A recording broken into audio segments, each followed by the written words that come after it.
నిడదవోలులో గోదావరి పరివాహక ప్రాంతంలో పర్యాటక శోభ పరిమళించాలనే సంకల్పంతో చేపట్టిన అఖండ గోదావరి పర్యాటక ప్రాజెక్టు పనులు శరవేగంగా జరుగుతున్నాయని రాష్ట్ర పర్యాటక సాంస్కృతిక సినిమాటోగ్రఫీ శాఖ మంత్రివర్యులు కందల దుర్గేష్ తెలిపారు.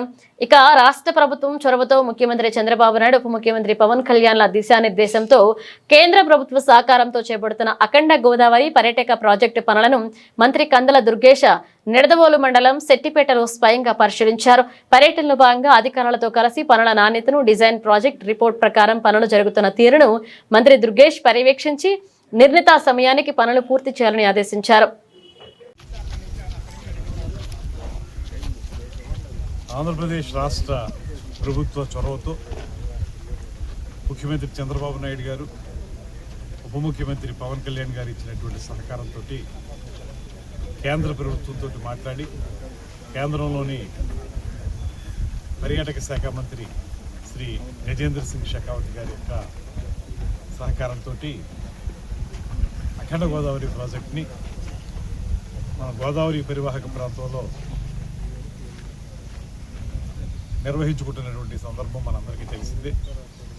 అది ప్రధానంగా రాజమండ్రిలోని హేవలాక్ బ్రిడ్జి, పుష్కర్ ఘాట్, అదేవిధంగా కడియం నర్సరీల దగ్గర కన్వెన్షన్ సెంటర్, ఇలాంటి కార్యక్రమాలతో పాటు గోదావరికి ఇటువైపు ఉన్నటువంటి ప్రాంతంలో కూడా ఆ పర్యాటక శోభ కనపడాలనేటువంటి ఆలోచనతో మనం డిపిఆర్ తయారు చేసినప్పుడే నిడదవోలు పరిసర ప్రాంతాల్లో, ముఖ్యంగా ఈ గోదావరి కెనాల్ వెళ్తున్నటువంటి ఈ సెట్టిపేట ప్రాంతంలో, అదేవిధంగా నిడదవోలు దగ్గర చినకాశీ రేవులో ఉన్నటువంటి గోదావరి పరివాహక ప్రాంతం, దాంతోపాటు కోట సత్యమ్మ తల్లి టెంపుల్ దగ్గర వసతి సౌకర్యం, ఇలాంటి కార్యక్రమాలను కూడా ఇన్కార్పొరేట్ చేయించాం.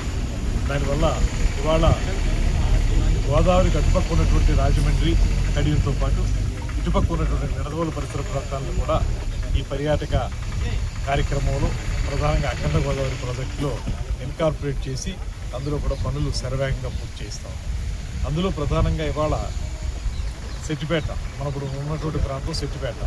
ఈ సెట్టిపేట ప్రాంతంలో ఈ గోదావరి కెనాల్ పక్కనే వేసైడ్ ఎమ్యూనిటీస్ ఏర్పాటు చేయాలని, ఒక రెస్టారెంట్ ఏర్పాటు చేయాలని, అది కూడా ఆహ్లాదకరమైనటువంటి వాతావరణంలో అటు ఇటు వెళ్ళేటువంటి ప్రయాణికులు కానీ పర్యాటకులు కానీ ఇక్కడ ఆగి కాస్త సేద తీరి ఇక్కడ బోటింగ్ కూడా ఏర్పాటు చేస్తాం. ఈ కెనాల్లో ఆ బోటింగ్ కానీ పిల్లలతో పాటు వచ్చి ఇక్కడ వేసైడ్ రెస్టారెంట్లో వారికి అవసరమైనటువంటి అల్పాహారాలని, ఇతర సదుపాయాలను తీసుకుంటూనే పిల్లల్ని కాసేపు ఆడించుకోవడానికి వీలుగా చిల్డ్రన్ పార్కు, దాంతోపాటు ఇతర ఎమ్యూనిటీస్ కూడా ఏర్పాటు చేయడానికి ఇది అనువైన ప్రదేశంగా దీన్ని ఎంచి దీన్ని ఇప్పుడు కార్యక్రమాలు మొదలుపెట్టాం. ఇప్పటికే స్కెల్టన్ వర్క్ అంతా పూర్తయింది. డిసెంబర్ నాటికి ఈ కార్యక్రమాలు మొత్తం పూర్తవుతాయి. దాంతో ఎలా ఉన్నాయి, ఏంటి, ఎంతవరకు వచ్చినాయి నేను చూడడానికి మా డిపార్ట్మెంట్ ఇంజనీర్ గారు, మేము అందరం కలిసి ఇక్కడికి రావడం జరిగింది. అదేవిధంగా స్థానికంగా ఉన్నటువంటి రాజకీయ నాయకులు అందరం కలిసి వచ్చాం. ఇది కొంత ఇనీషియల్ స్టేజ్లో ఉన్నటువంటి కొన్ని ల్యాండ్ తాలూకు ఇబ్బందుల వల్ల కొంత జాప్యం జరిగింది, కానీ మొత్తానికి అనుకున్న ప్రకారంగా డిసెంబర్ నాటికి పూర్తి చేయడానికి కాంట్రాక్టర్ గారు కూడా ముందుకు వచ్చారు. దీన్ని పూర్తిగా తయారు చేసి రేపు పుష్కరాల నాటికి అటుపక్క రాజమండ్రిలో ఎంత గొప్పగా పుష్కరాలకు సంబంధించినటువంటి కార్యక్రమం జరుగుతుందో, కోట్లాదిగా పుష్కరానికి వచ్చేటువంటి యాత్రికులు ఉంటారో వారితో పాటు ఇటుపక్క నిడదవోలు ప్రాంతంలో, కొవ్వూరు ప్రాంతంలో కూడా అనేక ఘాట్లు ఉన్నాయి కాబట్టి ఈ ఘాట్లు కూడా చాలామంది వస్తారు కాబట్టి వారందరికీ ఒక ఆహ్లాదకరమైన వాతావరణాన్ని ఏర్పాటు చేయడానికి, పర్యాటక శోభను సంతరింప చేయడానికి ఒక పెద్ద ప్రయత్నం చేస్తా ఉన్నాం. ఇవన్నీ కూడా రేపు పుష్కరాల నాటికి మంచి రూపం సంతరించుకుని వచ్చేటువంటి పర్యాటకులకు కానీ, భక్తులకు కానీ, యాత్రికులకు కానీ ఒక మంచి అనుభూతిని ఇచ్చే విధంగా తయారు చేయడానికి చాలా ప్రయత్నం జరుగుతోంది, పెద్ద ప్రయత్నం. దానికి సహకరిస్తున్నటువంటి కేంద్ర ప్రభుత్వం యొక్క సహకారాన్ని ప్రత్యేకంగా మేము వారికి ధన్యవాదాలు తెలియజేస్తూ, ప్రధానమంత్రి గారికి, సెంట్రల్ పర్యాటక శాఖ మంత్రి వారికి, అదేవిధంగా మన ముఖ్యమంత్రి గారికి, మన ఉప ముఖ్యమంత్రి గారికి కూడా మరొక ధన్యవాదాలు తెలియజేస్తూ సెలవు తీసుకుంటాం.